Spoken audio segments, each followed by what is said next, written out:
আসসালামুআলাইকুম viewers, আজকে আপনাদেরকে দেখাবো কিভাবে আপনারা পেঁয়াজের ভর্তা তৈরি করতে পারবেন। সেই ভিডিওটি আজকে দেখাবো। খুব সহজেই এটি তৈরি করা যায় আর খেতে তো অসাধারণ। আপনারা না খেলে বুঝতে পারবেন না এটি কত মজাদার একটি ভর্তা। বিশেষ করে যাদের সর্দি এবং কাশি লেগে থাকে তারা যদি এই ভর্তাটা খান তাদের জন্য অনেক অনেক বেশি উপকার হবে। অবশ্যই খেয়ে দেখবেন। আপনি যদি আমার এই চ্যানেলে নতুন হয়ে থাকেন তবে প্লিজ চ্যানেলটি সাবস্ক্রাইব করে দিন, আর যদি অলরেডি সাবস্ক্রাইব করে থাকেন তবে অসংখ্য অসংখ্য ধন্যবাদ। তো চলুন শুরু করি আমাদের আজকের এই মজাদার ভর্তাটি কিভাবে তৈরি করা যায়। তো আমি এখানে পেঁয়াজ নিয়ে নিয়েছি। এখানে আমি সাইজে একটু ছোট পেঁয়াজটাই নিয়ে নিয়েছি।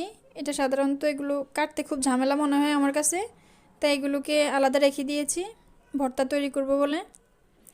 তো এখানে চুলায় একটি ফ্যান বসিয়ে আমি পেঁয়াজগুলো দিয়ে দিলাম। পেঁয়াজটাকে আমি কিছুক্ষণ ভেজে নিব যতক্ষণ পর্যন্ত এটা সফট হয়ে না যায়। পেঁয়াজটা যেন খুব দ্রুত সফট হয়ে যায় জন্য আমি একটা ঢাকনা দিয়ে রেখে দিব। এতে 5 থেকে 6 মিনিট লাগবে ভিতরটা একটু সফট হয়ে যেতে। ভিতরটা নরম হয়ে যাবে। আপনারা যখন দেখবেন যে এটি নরম হয়ে গেছে তখন চুলা থেকে নামিয়ে নেবেন।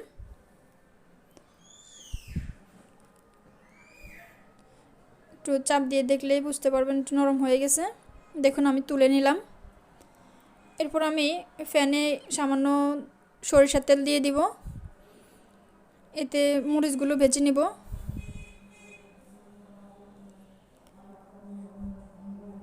মরিচগুলো আমার একটু নেড়ে ছেড়ে ভেজে নিব। এখানে আমি পেঁয়াজগুলোর প্রত্যেকটা পেঁয়াজের খোসা ছাড়িয়ে নিব। হাত দিয়ে খোসাটা ছেড়ে নেবেন। দেখুন খোসা ছাড়ানো হয়ে গেছে। এবার আমি এরকম করে কেটে নিব।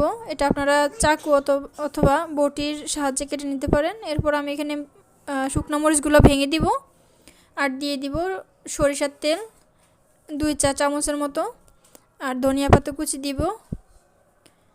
এরপর মেখে নিব।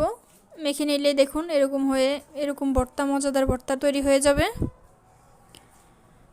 এই ভর্তাটা আপনারা না খেলে বুঝতে পারবেন না এটি কত মজাদার একটি ভর্তা। অবশ্যই বাসায় এটা বানানোর ট্রাই করবেন। ছোট বড় সবারই খুব পছন্দ হবে।